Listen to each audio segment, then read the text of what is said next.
Hello everybody, welcome back to Forza Horizon 5 with another Hot Wheels build. We're doing the Challenger Hellcat.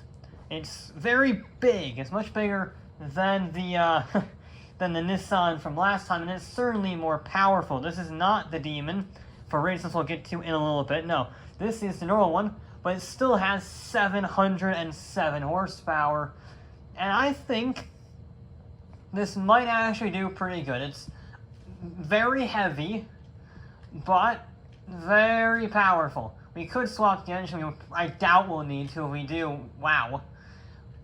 But I want the body kit because, well, I want the wide body. And sadly, we don't get a front wing because of that, but I think we'll be okay. We get 3 2.5s up front, which is very good, and 3 5.5s on the rear. So I'm hoping the larger tires, the larger front tires, will allow us, essentially. I think we'll just keep the stock 8-speed.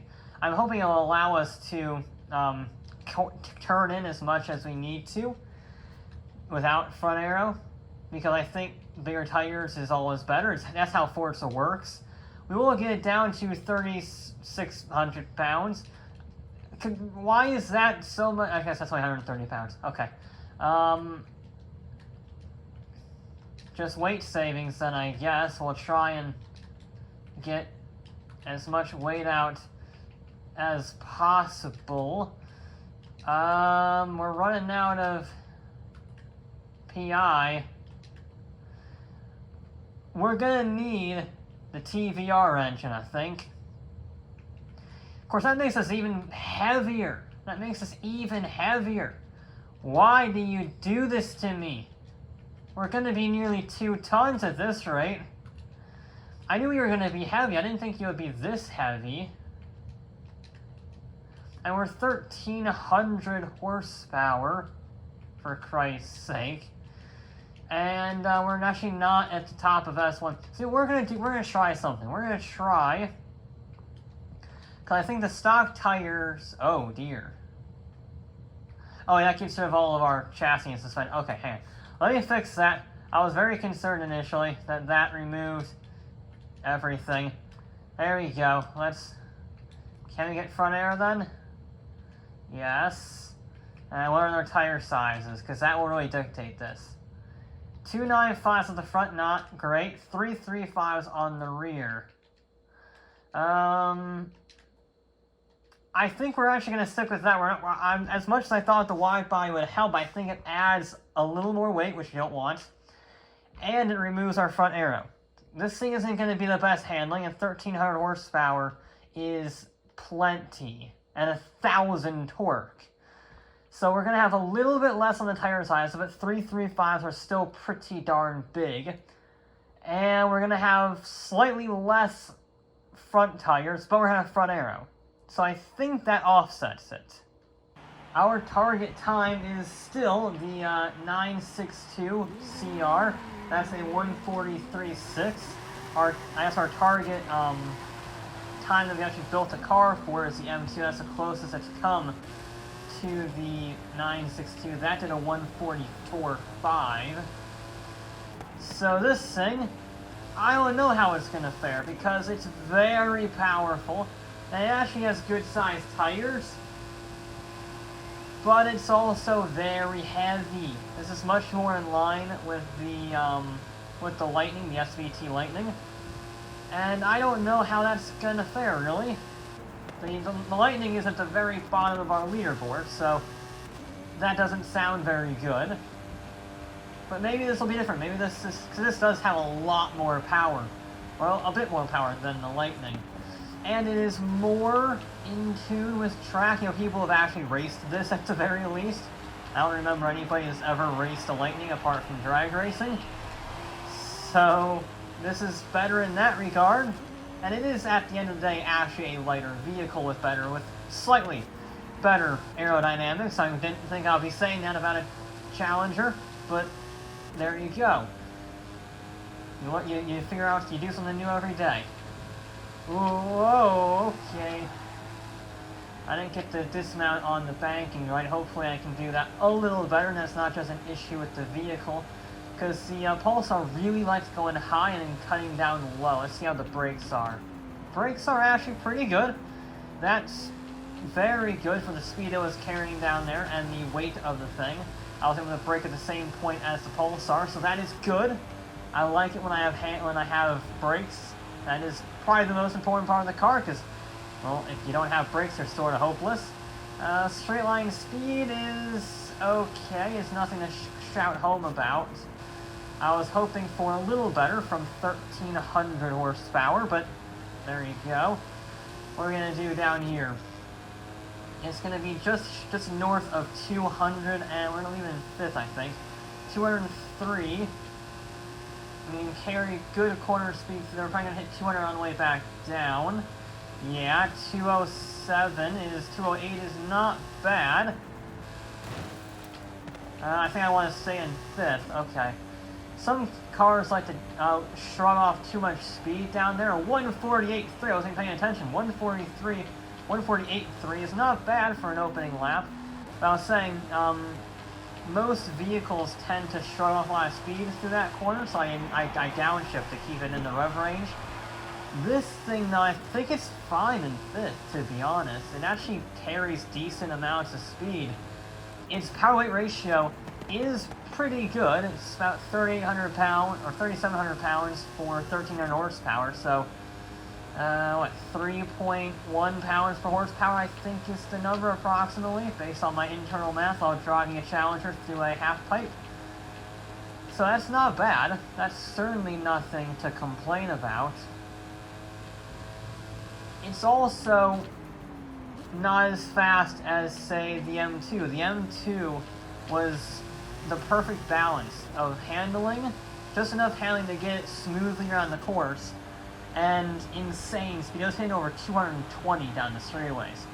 So the M2 is definitely the best vehicle I've driven so far for this. I don't think this is going to beat it, but I think this can get within the RCF Track Edition. I think that is definitely a benchmark that this can do. We're a little bit off on the long left-hander there, but it's not terrible. We didn't really lose any speed on 203 instead of 204. That's not bad. 147, though, we're already 0.4 of a second off of the RCF. That's good. We can carry very good speed there. 165 was a tad bit of oversteer on the exit, but again, we kept it out of the wall. We kept it pointing in the right direction.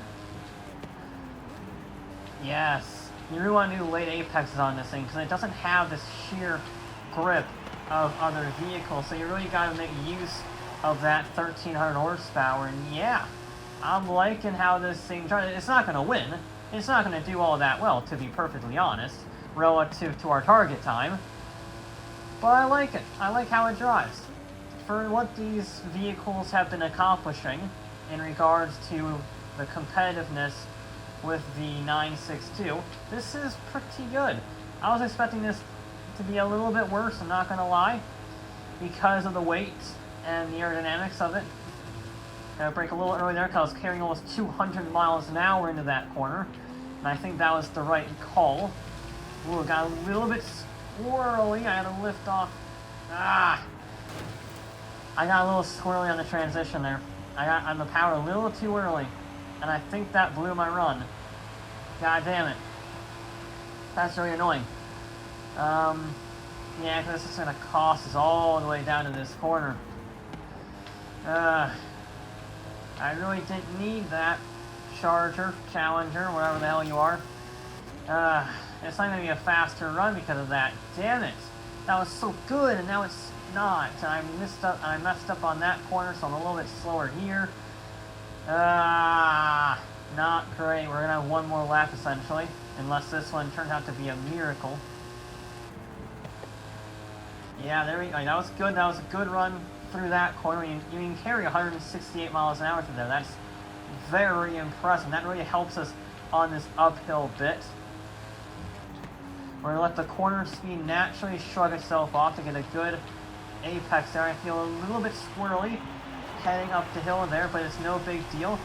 I downshift there again, just keep it in the rev range for maximum acceleration. It does get a bit of oversteer, but I can manage it, and then we can get on the power nice and early on the way out, get a nice apex.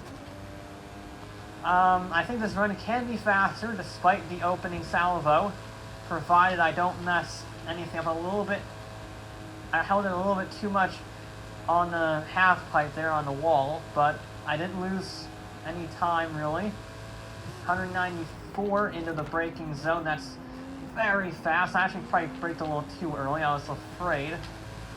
There we go. There we go, okay. That's better through there. It's that transition from the left hand to the right hand corner, that little tilt in the track that just unsettles the car, because that's really where you want to be for your best line. And it just makes the car a little bit unhappy. And now turn in. I can't quite go flat out through there. It's not as good as the Pulsar through there, but it's still going to be fast. Is it going to be 146? No, it's going to be 140. It wasn't faster, but it was pretty close. It was pretty close. Okay. Carrying better speeds in there by about a mile an hour or two, but on a straightaway like this, it makes a fair bit of difference. This is it. This is a do or die. It's a die. Oh, damn it. I don't know how they got that as a collision. I didn't even, like, hit. I mean, I scraped it enough to generate, like, a spark or two. Yeah, I don't know how that constitutes a collision. But either way, not the best way to start your do-or-die lap. But we're just going to go 110% pretty much. Just chuck it, see if anything sticks. Because at this point, who cares, you know? You're either going to make it or you're going to come in, like, 6th. I think it's going to come 6th regardless of unless I can pull off a miracle here. We're not going to do very well. We're going to be a little bit behind the... Yep, I think we're screwed. Yep. Not a terrible lap, but just sloppy enough to lose average speed, and... Well, I think we're done. Yeah. Pushing it too hard. Overdrove the car. I had to try something. And, yeah, just a little squirrely.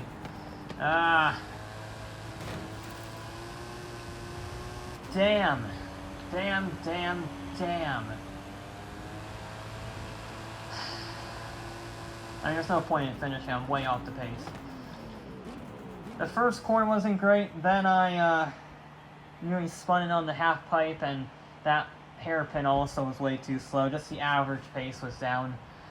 Okay, so a 147.4 for the weight of the thing is not terrible. That puts it ahead of the GTR Nismo, but behind the RCF. So it splits the Japanese cars down the middle pretty much, putting it into 5th place. Not bad. It definitely has another 10th, maybe 2, for like a perfect drive. But that's pretty much as far as it'll get. I doubt it'll get into a 146. It just doesn't have the overall pace. If it was 300 pounds, 400 pounds heavier, it would probably get into a 46, just because of the power-weight ratio, but it's just too heavy, and weight drags you down the corners, it drags you down the acceleration zones, and then the aerodynamics of the thing don't make it very good for the straightaway itself. It's a very compromised vehicle, the Challenger, which makes it actually kind of impressive that it beat the GTR and nearly beat the RCF. Because it is very compromised, and yet, it didn't do too bad. But that'll be it for this episode of Forza Horizon 5. I'll be back with more.